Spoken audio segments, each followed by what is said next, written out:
Olá pessoal, professor Wander Andrade. Nós vamos dar sequência ao nosso curso de Direito Condominial, desde já apresentando a vocês a aula de número 8. Aula de número 8, que por sua vez haverá de tratar do tema obras em condomínio. O que estamos nos referindo quando falamos de obras em condomínio? Vamos ler o que anotamos e vamos comentar. A realização de obras em condomínio representa um exercício regular de direito que demanda a interpretação restritiva sobre o conteúdo das normas convencionais ou regimentais que incidam sobre a matéria, conquanto devam ser sopesadas frente aos interesses da massa condominial. Em verdade, o que nós temos aqui? Temos que há de fato uma necessidade de obras em condomínio. Condomínios vão sofrer reformas, condomínios vão sofrer reparos, condomínios devem ter manutenção preventiva, às vezes preditiva, outras vezes corretiva, saneadora. Daí porque não há como se olvidar a necessidade de obras em condomínio. Haverá obras em áreas comuns, haverá obras em áreas privadas, particulares, autônomas. E tudo isso, nós temos o Código Civil disciplinando, temos normas da ABNT e temos a Convenção e o Regimento Interno do Condomínio também disciplinando esta matéria. Nesse sentido, vamos ver aqui o que temos para falar sobre a ABNT 16.280 de 2014. Esta norma da ABNT, ela é muito importante, pessoal. Ela fala sobre reforma em edificações. Vamos ver o que nós anotamos aqui. Deve ser exigido do condômino o projeto da obra, o cronograma da obra, o tipo da obra, as especificidades e particularidades da obra, a notação de responsabilidade técnica ART, subscrita por engenheiro, ou de um RRT, Registro de Responsabilidade Técnica, subscrito por um arquiteto e, dependendo da obra, a comprovação de que este projeto foi aprovado pelo órgão urbanístico local. Vejam, nós sabemos que as normas condominiais não se restringem à lei, não se restringem à convenção e o regimento interno, nem mesmo às atas da Assembleia. As normas da ABNT, conquanto não sejam lei, quando baseadas e lastreadas em normas regulamentadoras, as NRs, têm força de lei. De toda sorte, é conveniente que os condomínios, por ocasião de eventuais reformas, seja na área autônoma, quando é o dever do condômino apresentar ao síndico o projeto de obra, o cronograma de obra, projeto este assinado por um engenheiro num ART, numa notação de responsabilidade técnica, ou por um arquiteto num RRT, num registro de responsabilidade técnica, dará ao síndico as condições de segurança e, obviamente, a todos os condôminos esta mesma condição de segurança. Contudo, esse mesmo cuidado, essa mesma orientação da ABNT, se por um lado se coloca como obrigatória para todos os condôminos e demais moradores, da mesma forma, nas áreas comuns, o síndico também deve obedecer.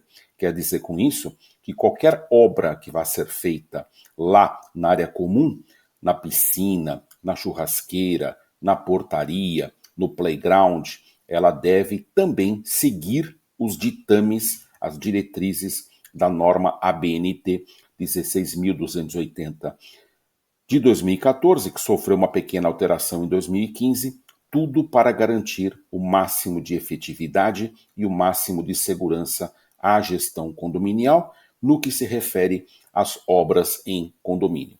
Ok? Muito bem. Indo em frente, pessoal, é importante a gente aqui catalogar os tipos de obras possíveis de serem feitas em condomínios. E para efeito de obras e para efeito de denominação, nós vamos denominá-las de benfeitorias, vamos chamá-las de benfeitorias. Isto porque benfeitorias são melhoramentos feitos em um imóvel, feitos em um apartamento, feitos em um edifício, com a finalidade de melhorá-lo, aprimorá-lo ou de mantê-lo adequado, apto ao uso, apto à utilização. E nesse sentido, todos nós conhecemos, ou deveremos conhecer, a famosa classificação de benfeitorias ou de obras em úteis, necessárias e voluptuárias. Vamos então diretamente a cada uma delas. O que vem a ser obra útil? Obra útil é aquela que vai trazer uma comodidade adicional, vai trazer um incremento, vai trazer uma comodidade aditiva, assim consideradas as que aumentam e facilitam o uso do bem. Vamos citar aqui como exemplos a individualização da água naqueles condomínios que ainda têm a água distribuída de forma coletiva, a individualização do gás, ou ainda a cobertura das vagas de garagem. Nós ouvimos dizer de muitos edifícios que são entregues sem cobertura de vaga de garagem. Elas são imprescindíveis? Não, não são imprescindíveis. Você pode ter um condomínio, você pode ter um estacionamento descoberto. Mas aí se pergunta, não seria melhor para os condôminos, não traria uma utilidade adicional caso essas vagas fossem cobertas? Certamente que sim, até uma valorização imobiliária. Daí porque quando eu adiciono um melhoramento, quando eu adito uma melhoria, eu estou falando em obra útil, ok? Muito bem. Agora, eu tenho também as obras necessárias, né? As obras necessárias são aquelas que conservam a coisa ou impedem a sua destruição, a sua deterioração. A jurisprudência considera estas obras necessárias como aquelas indispensáveis para a manutenção ou para a conservação do bem. Aquelas que podem ser até de caráter urgente, que não podem esperar longo prazo para a realização, sob pena de deterioração da coisa. Já já nós vamos dar mais observações, vamos falar inclusive dos quórums necessários e de algumas providências, alguns cuidados que o síndico deve ter, especialmente em face das obras necessárias. Nós vamos ver que as obras úteis e as obras voluptuárias, que é aquelas que nós haveremos já já de falar, são mais tranquilas em relação à própria redação do Código Civil. Contudo, as obras necessárias, estas sim, vão demandar um cuidado especial, um cuidado particular. Então, falando da terceira categoria, que são as obras voluptuárias, nós temos aquelas que são de mero recreio, aquelas de entretenimento, como é o caso do projeto paisagístico de um jardim, a reforma da brinquedoteca ou da sala de leitura.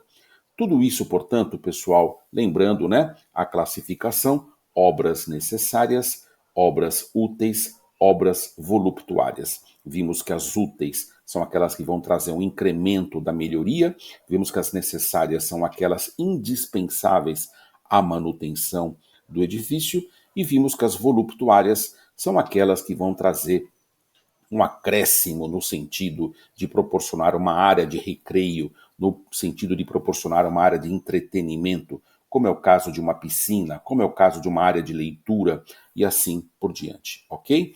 Muito bem, então vamos aqui ver agora os quórums para obras. O artigo 1341, ele nos ajuda a compreender um pouco essa questão dos quórums para obras. Num primeiro momento, temos então a afirmar que as obras voluptuárias vão exigir 2/3 dos condôminos. As obras voluptuárias vão exigir 2/3 dos condôminos. As obras úteis vão exigir a maioria simples dos condôminos. A maioria simples dos condôminos. Já as obras necessárias, como regra, podem ser realizadas independentemente de autorização pelo síndico, ou, em caso de omissão ou impedimento deste, por qualquer condômino. E aí você me pergunta, professor, por que as obras necessárias podem ser realizadas diretamente pelo síndico, sem autorização, ou, em algum caso especial, até mesmo diretamente por um condômino? Meus amigos, estamos falando daquilo que é necessário, daquilo que é indispensável. Então, se temos aqui como exemplo, imagine você que o portão eletrônico do edifício quebra quebra de madrugada, quebra num final de semana. Pergunto, seria o caso do síndico convocar uma assembleia para consertar o portão eletrônico? Logicamente que sim. Não há necessidade. Quando eu digo que sim, dizendo que não há necessidade. O síndico não vai precisar convocar a assembleia, porque a lei já lhe conferiu o poder e a autoridade inerente ao seu cargo de agir, de fazer. O síndico ele tem dever jurídico de agir, ele tem que guardar as coisas comuns, ele tem que ser o zelador, aquele que cuida das áreas comuns e, para tanto, numa situação de necessidade, numa situação de indispensabilidade, ele vai ter que agir e não precisa consultar a Assembleia. Logicamente que não, nesse sentido. Por outro lado, imaginemos que o síndico foi inerte, o síndico nada fez. Então vem um condômino e conserta o portão eletrônico. Ele poderá fazê-lo? Sim. A lei também outorga até mesmo aos condôminos, porém em caráter residual, ou seja, primeiramente o dever é do síndico. Se o síndico não agir, se houver omissão da gestão condominial, então todos os demais condôminos estão legitimados para assim proceder. Vamos seguindo aqui e vamos falar um pouquinho mais das obras necessárias, que, como eu me referi, são aquelas que podem trazer um pouquinho mais de problema para a sua compreensão. Sendo urgentes, então já estamos vendo que as obras necessárias podem ser urgentes, podem não ser urgentes. Naquele exemplo que eu dei do portão eletrônico, algo me diz que ele é urgente, né? Sendo urgente e importarem em despesas excessivas, determinada a sua realização, o síndico ou o condômino que tomou a iniciativa delas dará ciência à Assembleia, que deverá ser convocada imediatamente. Então, nesse caso, sendo urgente e sendo muito cara, sendo importando em despesa excessiva, muito elevada, deve, portanto, tanto o síndico ou, na sua omissão, o condômino que tomou a iniciativa delas, dar ciência à Assembleia, devendo também haver a sua convocação imediata. Por outro lado, não sendo urgentes as obras ou reparos necessários, que importarem em despesas excessivas, somente podem ser efetuadas após autorização da Assembleia, especialmente convocada pelo síndico, ou, em caso de omissão ou impedimento deste, por qualquer condômino. Então, dentre as obras necessárias, que conclusão nós chegamos? Nós afirmamos que temos dois tipos de obras necessárias: as urgentes e as não urgentes. Como eu disse há pouco, as urgentes o síndico pode fazer de imediato, até um condômino na sua omissão.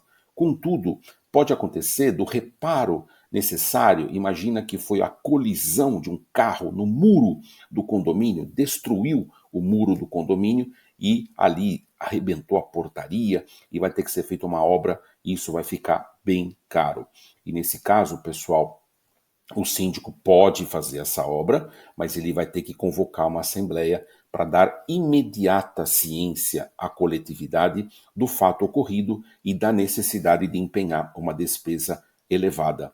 Por outro lado, se não há urgência nesta medida, imaginemos que foi um elevador que quebrou, mas o edifício tem 4, 5 elevadores, até poderia aguardar, né? Não é uma urgência, é necessário. Quebrou um elevador, é necessário repará-lo, é necessário consertá-lo, é necessário fazer uma obra de reparo. Contudo, isso pode esperar, já que o condomínio tem mais de um elevador, tem mais elevadores e, portanto, ele pode continuar sua vida naturalmente. E aí, se há um reparo de grande valor, uma despesa excessiva, então é o caso do síndico só poder fazer este reparo após a realização da Assembleia e a autorização da despesa também pelo núcleo assemblear, ou seja, pela coletividade dos condôminos em Assembleia. Perfeito? Muito bem. Ainda sobre obras em condomínio, o artigo 1342 assim o diz: a realização de obras em partes comuns, em acréscimos às já existentes, a fim de lhes facilitar ou aumentar a utilização, depende da aprovação de 2/3 dos votos dos condôminos, não sendo permitidas construções nas partes comuns suscetíveis de prejudicar a utilização por qualquer dos condôminos das partes próprias ou comuns. Então aqui, na verdade, nós temos duas situações. Nós temos aquela situação em que a parte comum ela vai ter uma alteração da sua finalidade, contudo, vai haver, em verdade, uma expansão. Na verdade, não vai haver um desvirtuamento da finalidade, mas uma expansão dessa mesma finalidade. Imaginemos, por exemplo, que eu já tenho ali no edifício vagas para visitantes, mas há um espaço que permite construir, aumentar mais vagas para visitantes. Então, nesse caso, eu vou precisar de 2/3 dos votos dos condôminos. Esse é o quórum legal previsto no Código Civil Brasileiro. Contudo, se fosse uma alteração da área comum, uma mudança de finalidade da área comum, aí não é o caso de aplicar o artigo 1342 do Código Civil, mas é o caso de se aplicar o artigo 1351 do Código Civil. Nesse dispositivo, nós vemos que a alteração da finalidade condominial vai demandar a manifestação de 100% dos condôminos. Vale dizer, da unanimidade dos condôminos quando se for tratar da alteração de finalidade. Isso reforça o conteúdo normativo do princípio da finalidade. Nós vamos ver que o princípio da finalidade ele vai ter muitas aplicações no direito condominial e aqui estamos diante de um exemplo clássico. Alteração de finalidade, alteração de fachada, demanda a manifestação de 100% dos condôminos. Ok, pessoal? Muito bem. Vamos seguindo aqui e vamos fazer mais alguns comentários dessa feita sobre a construção de outro pavimento ou no solo comum de outro edifício destinado a conter novas unidades imobiliárias. Também vai depender da aprovação, da unanimidade dos condôminos. Diz, portanto, o artigo 1343 que a construção de outro pavimento ou mesmo de um outro edifício, ela deve ter realmente esse cuidado adicional de se ter também uma consulta à unanimidade de condôminos. Vamos lembrar, pessoal, que o aumento de pavimento aumenta de fato até o projeto original. Se a construção está sendo realizada e isso está previsto na convenção, está previsto no projeto, está previsto no contrato, é lógico que eu não vou precisar fazer nenhuma demanda, nenhuma consulta pública, nenhuma consulta à comunidade de condôminos. Porém, se fora do projeto original, agora permite-se, a estrutura permite isso, os laudos dos especialistas, dos engenheiros, estão a apontar que há sim uma possibilidade de atendimento e criação de um novo pavimento, de um novo andar nessa estrutura, perfeito do ponto de vista técnico. Contudo, eu devo consultar a coletividade condominial para que tal possa ocorrer. Da mesma forma, a construção de uma outra torre, de um outro prédio, de um outro edifício dentro do complexo condominial. Lógico que isso não se fará necessário se a construção deste prédio, deste novo edifício, está já demarcada, já planejada, dentro de um cronograma, dentro de um projeto no tempo e no espaço. Então, se eu, como condômino, adquiro uma unidade autônoma dentro de um condomínio, onde hoje, atualmente, só existe uma torre, mas está prevista a construção daqui a algum tempo de uma segunda, de uma terceira torre, eu não vou precisar consultar a comunidade condominial, a coletividade condominial, porque a construção dessa segunda e da terceira torre já estão previstas originariamente no projeto incipiente, no projeto de origem. Agora, cogitando-se da possibilidade de haver espaço, de haver condições da construção de uma segunda torre, da construção de um segundo edifício, ou terceiro, né? Quando eu falo segundo, terceiro, por favor, pessoal, quarto, quinto ou sexto, tá bom? Aqui é um novo edifício dentro da estrutura condominial. E isso não faz parte do projeto original, não faz parte do projeto de construção, não faz parte, não integra o projeto de comercialização deste condomínio, obviamente que é nesse caso que eu vou ter que consultar a coletividade, eu vou ter que consultar a comunidade condominial. Isso porque o impacto de um novo edifício o impacto de uma nova construção vai ser muito expressivo, vai ser muito significativo, vai implicar numa nova configuração das áreas comuns, vai complicar talvez o próprio trânsito de entrada, de saída de pessoas, né? O ingresso, o tráfego interno e assim por diante, tantos impactos que esse condomínio haverá de sofrer, daí porque todos devem ser consultados para que tal possa ocorrer. Até porque, não raro, observa-se que a criação de um novo edifício acaba até gerando, de alguma forma, assim, uma preocupação paralela dos demais condôminos, com o fato, por exemplo, de ter um edifício mais novo, de ter um edifício que, por vezes, já vem com determinações legais distintas das anteriores construções, e isso às vezes cria um clima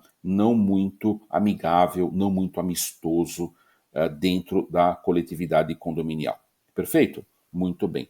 E também vamos comentar aqui agora, desde já, a questão da possibilidade de terraço de cobertura.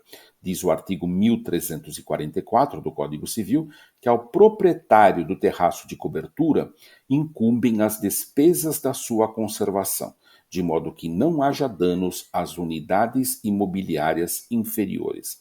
Todos nós sabemos que as unidades que têm cobertura são unidades muito valorizadas, são as unidades, não raro, as mais caras dentro de condomínios. Vamos lembrar também que pode acontecer de um prédio não ter cobertura atrelada a uma unidade autônoma, mas pode acontecer do prédio ter cobertura atrelado a uma unidade autônoma.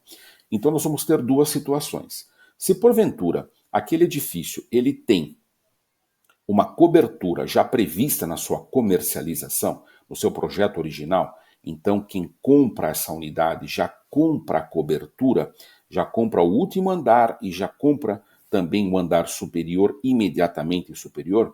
Então, neste caso, esse condômino, ele é responsável por fazer toda a manutenção da área de cobertura, que não deixa de ser, de certa forma, a cobertura de todo o edifício. Perfeito?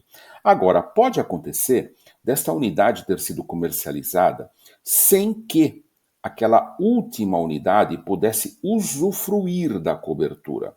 Nesse tocante, a cobertura, ela não é parte integrante do última unidade, ela não é propriedade daquela última unidade, ao contrário, ela é área comum, ela é área comum. Sendo área comum, incumbe ao síndico, incumbe ao condomínio contribuir para que esta área comum seja mantida e incumbe ao síndico fazer a sua regular manutenção. Eu, como advogado, tive um caso em que um determinado condômino ele comprou a última unidade, o último apartamento do andar mais elevado, mas ele não tinha a cobertura e a cobertura era, portanto, área comum, de modo que o condomínio poderia utilizar aquela área comum, seja colocando antenas, seja alocando para replicadoras de sinais de telefonia, de TV a cabo, enfim, seja o que fosse, aí, como aproveitamento econômico do condomínio. Contudo, ele que não era dono daquele espaço se apropriou, foi lá, construiu churrasqueira, usou com exclusividade durante anos, e nenhum dos condôminos se opôs a isso, até que um novo síndico, olhando essa situação, me perguntou o que poderia ser feito, até porque houve ali um verdadeiro esbulho da propriedade, uma invasão da propriedade comum por parte de um condômino. Não é porque ele tem mais facilidade, mais acesso, que ele pode dominar uma área comum que não lhe pertence integralmente. Ela pertence a todos. Então, o que houve ali foi uma redefinição daquele mesmo espaço, uma redefinição, inclusive, do valor da cota condominial, porque não se quis retroagir, ou seja, o próprio condomínio, naquela realidade condominial, entendeu por bem manter esse direito do condômino, então ele fez uma locação, olha que interessante, autorizada por todos os demais condôminos, né? E ele passa a pagar para o condomínio em função desta locação. Foi feito um contrato de locação da área comum com autorização de todos os condôminos e 100% dos condôminos. Algo muito difícil de se conseguir, mas não era um edifício tão grande, a praticamente 10 unidades, um por andar, um edifício de alto padrão. Foi possível coletar a assinatura de todos. Mas também houve que haver uma reformulação do valor da cota condominial, ou seja, na medida em que houve aí essa configuração de uso de um espaço comum, também este condômino, por convenção, definiu-se um valor maior, não atrelado necessariamente à fração ideal, mas atrelado a um critério ali estabelecido pelos condôminos, que dele em particular passaram a exigir um valor maior de cota condominial. Diz o Código Civil Brasileiro que a regra para a fixação da cota condominial, que é aquele valor que cada condômino contribui mensalmente para a manutenção e conservação das áreas comuns, deve ser a fração ideal como regra. Fração ideal como regra. Contudo, o próprio Código Civil dá a possibilidade, confere a faculdade da própria convenção de condomínio estabelecer outro critério. Então nós, como advogados, assessores daquele síndico e daquele condomínio, particularmente do condomínio, fizemos uma alteração na convenção. Essa convenção obedeceu o quórum legal, que é de 2/3, para que fosse aprovada. Sendo aprovada, passou-se a definir um novo critério da fração ideal, tudo em virtude de obras que foram realizadas de forma irregular, de forma inadequada, mas aquele condomínio soube dar uma solução para aquele problema e isso acabou sendo proveitoso para os condôminos, para o próprio morador e condômino que usufruía e continua usufruindo aquela área, e não houve interesse dos demais condôminos em usufruir. Essa história poderia ter terminado diferente. Poderia acontecer que determinados condôminos não concordassem com essa redefinição da área comum, e neste caso teríamos um problema muito mais sério. Felizmente, neste caso não houve, mas nós, como advogados, estudiosos, síndicos, gestores condominiais, temos que estar atentos, né, à necessidade de conhecer a lei e à necessidade de aplicar a lei, para que todos os atos de gestão sejam efetivamente válidos e não possam ser reputados nulos, seja num requerimento perante a própria gestão condominial, seja, pior ainda, né, pessoal, um requerimento formulado perante a justiça, porque os juízes vão examinar a lei e, se houver um ato de gestão contrário às disposições legais, não há dúvida que corremos o grave risco disso ser efetivamente anulado. Nesse sentido, pessoal, nós nos despedimos de vocês aqui dessa nossa 8ª aula, nosso 8º encontro, e voltaremos ainda para fazer mais alusões ao direito condominial nas aulas que esperamos, nas aulas sequenciais. Até mais.